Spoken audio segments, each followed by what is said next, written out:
World War II was a time of immense turmoil, but it also gave rise to extraordinary acts of courage. One of the most celebrated figures in Dutch history is Eric Hazelhoff Rolfsema, famously known as the Soldier of Orange. His story is one of daring missions, relentless resistance, and a commitment to freeing his homeland from the clutches of Nazi occupation. Through his covert operations, nighttime raids, and work as a Royal Air Force pilot, Eric became a symbol of Dutch courage and resilience, earning his place in the pantheon of World War II heroes. A privileged beginning. Eric Hazelhoff Rolfsema was born on April 3, 1917 in Surabaya, located in the Dutch East Indies, now Indonesia. Coming from a privileged background, Eric received a high-quality education, moving to the Netherlands at a young age to continue his studies. In 1937, he enrolled at Leiden University, where he became involved in student life and social organizations. At the time, Eric led a carefree life, filled with academic pursuits and typical student activities. However, in 1940, his life took a dramatic turn with the German invasion of the Netherlands. The Nazi occupation shattered the peace of Dutch society, igniting a fire in Eric to resist.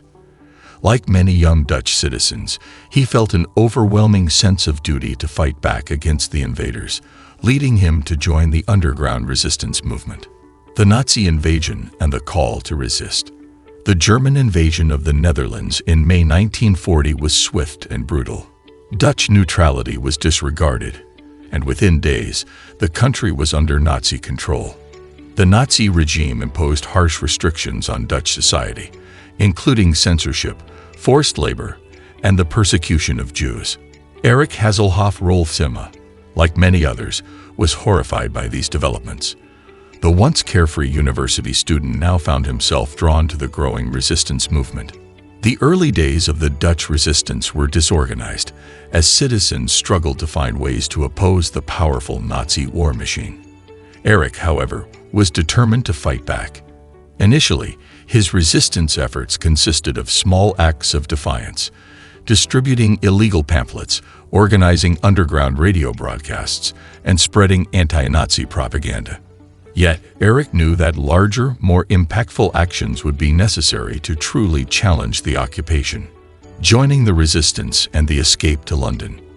As the Nazi grip on the Netherlands tightened, Eric realized that more direct action was needed.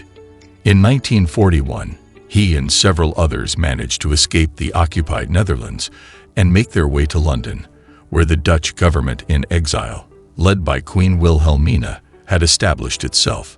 Eric's escape was a perilous journey, requiring him to cross several borders and avoid capture by Nazi patrols. Once in London, Eric offered his services to the Dutch government in exile. This marked the true beginning of his role as the Soldier of Orange, a moniker he would carry for the rest of his life. London became the base from which Eric would conduct some of his most daring and dangerous missions. The Soldier of Orange and Special Operations. In London, Eric Hazelhoff Rolfsema joined the Special Operations Executive, a covert organization tasked with carrying out missions in Nazi-occupied territories. The SOE worked closely with British intelligence, and Eric's fluency in multiple languages, his quick thinking, and his unflinching bravery made him an ideal candidate for special operations. Trained as a secret agent, Eric was assigned to a series of covert missions involving espionage, sabotage, and intelligence gathering. One of his most daring tasks was smuggling resistance members, weapons, and critical intelligence into the Netherlands by boat. These missions were incredibly risky, as the Dutch coastline was heavily guarded by German forces. Under the cover of night, Eric and his team navigated the treacherous waters of the North Sea to deliver vital supplies and information to the Dutch resistance. Eric's success in these high-stakes operations earned him the nickname Soldier of Orange, symbolizing his loyalty to the Dutch royal family and his unwavering commitment to the liberation of his homeland. His actions not only strengthened the resistance in the Netherlands, but also facilitated crucial communication between the Dutch underground and the Allies. A trusted aide to Queen Wilhelmina, In addition to his daring covert missions, Erik became a trusted aide to Queen Wilhelmina, the Dutch monarch who remained in exile throughout the war. Queen Wilhelmina was a powerful symbol of hope and resistance for the Dutch people, and Erik was one of her most loyal confidants. He served as her personal assistant and advisor, traveling with her on various occasions and conveying her messages of support to the Dutch resistance.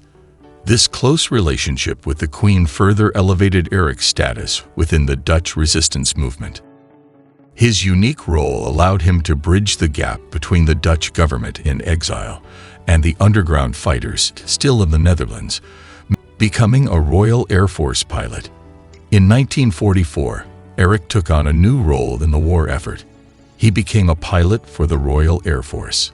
He joined the 139th Squadron, a unit specializing in bombing raids and nighttime reconnaissance missions.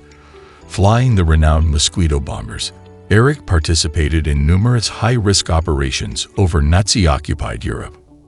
The Mosquito bombers were famous for their speed and agility, making them ideal for precision bombing raids on German industrial targets and supply lines.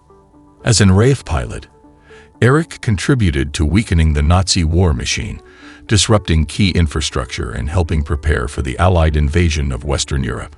His time as a pilot added another layer to his impressive resume of resistance activities, showing his versatility and willingness to serve in any capacity needed. Liberation and post-war life. In May 1945, the Netherlands was finally liberated by Allied forces, ending the long and brutal Nazi occupation. Erik Haselhoff Rolfsima, along with his fellow resistance fighters, returned to a free but war-ravaged homeland. His extraordinary contributions to the war effort were recognized by Queen Wilhelmina, who awarded him the prestigious Military Order of William, the highest Dutch military honor. After the war, Erik's life took a new direction. He briefly worked in Hollywood, contributing to several film productions. He eventually returned to the Netherlands and became a successful writer and public speaker. His memoir Soldier of Orange, published in 1971, became a bestseller and introduced his wartime experiences to a new generation of readers. In 1977, Erik's story was adapted into a critically acclaimed Dutch film, also titled Soldaat van Oranje, directed by Paul Verhoeven. The film became one of the most successful Dutch movies of all time, further solidifying Erik's status as a national hero. The legacy of the Soldier of Orange continued to grow, inspiring future generations with his tale of bravery and defiance. Legacy and remembrance. Erik Haselhoff Rolfsima's story is a testament to the power of individual courage in the face of overwhelming odds. His diverse contributions to the Dutch resistance, from smuggling agents and supplies into occupied territory to flying bombing raids for the RAF, demonstrated his exceptional bravery and versatility. Erik's commitment to the freedom of his homeland, even at the risk of his own life, earned him a place among the most revered heroes of World War II. After his death in 2007, Erik was remembered not only as a war hero, but also as a symbol of Dutch resistance and resilience. His life and legacy continue to be celebrated in the Netherlands, with Soldaat van Oranje remaining a cornerstone of Dutch cultural memory. The stage musical adaptation of his life, which followed the success of the film, has ensured that his story continues to reach new audiences. If you enjoyed learning about his heroic journey, be sure to give this video a thumbs up and subscribe to our channel for more captivating stories of courage and resistance. Don't forget to hit the notification bell so you never miss an episode. Thanks for watching, and we'll see you in the next one.